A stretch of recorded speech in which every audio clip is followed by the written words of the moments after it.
warahmatullahi wabarakatuh. Halo semuanya, perkenalkan nama saya Anissa Hazrinah Waida dari kelas 3 CPAI. Di sini saya akan menyampaikan hasil wawancara saya dengan beberapa narasumber yang latar belakangnya berbeda. Pertanyaan yang saya berikan adalah, bagaimana pandangan Anda tentang filsafat ilmu dan apa relevansinya di era sekarang?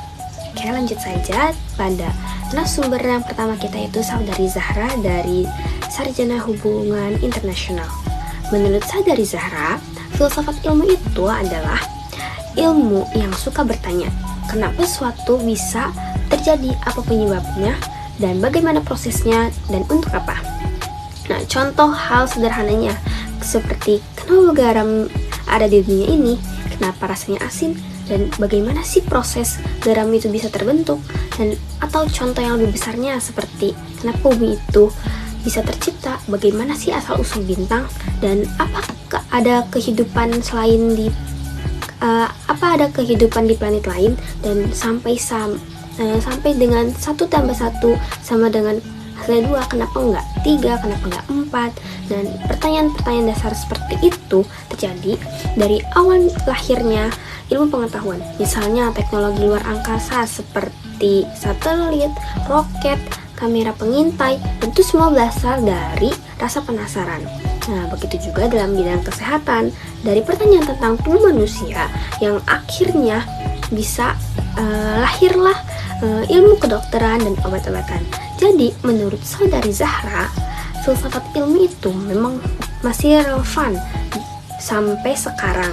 Karena itulah ilmu dan teknologi berkembang.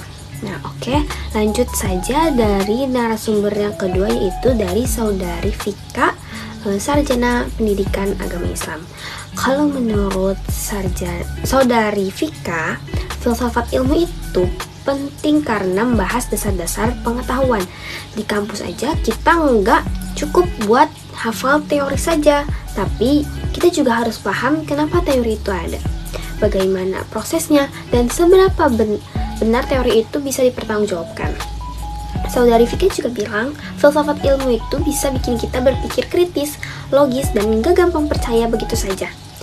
Ini penting banget di zaman sekarang, di mana berita dan informasi itu gampang banget menyebar, termasuk hoax. Dengan adanya filsafat ilmu, kita bisa belajar untuk memilah mana informasi yang benar dan mana yang cuma menggiring opini tanpa dasar. Nah, selain itu, filsafat ilmu juga ngajarin kita bahwa ilmu itu selalu berkembang. Jadi kita harus terbuka sama perubahan dan nggak boleh kaku pada satu pandang saja. Nah, selanjutnya narasumber yang terakhir dari Saudara Muhammad Akbar, Sarjana Teknik. Sedangkan menurut Saudara Muhammad Akbar, filsafat ilmu adalah fondasi untuk memahami sesuatu. Singkatnya, filsafat ilmu itu membantu kita supaya gampang percaya pada informasi yang kita terima, apalagi di era digital saat ini. Dengan filsafat ilmu, kita belajar untuk mengecek dahulu kebenaran pada suatu berita, gak langsung ditelan mentah-mentah. Jadi kita bisa lebih hati-hati untuk mengambil kesimpulan. Dari ketiga narasumber tadi, bisa kita simpulkan bahwa filsafat ilmu itu adalah dasar untuk berpikir kritis dan mencari kebenarannya. Relevansinya di era sekarang juga udah sangat jelas banget ya. Kita hidup di tengah banjirnya informasi dan banyak sekali perkembangan teknologi dan tantangan zaman yang terus berubah. Dengan adanya filsafat ilmu, kita jadi terbiasa untuk bertanya, berpikir lebih dalam, dan gak gampang percaya begitu saja. Bukan cuma tahu apa, tapi juga paham kenapa dan bagaimana. Sekian rangkuman wawancara dari saya, kurang lebihnya mohon maaf. Wassalamualaikum warahmatullahi wabarakatuh.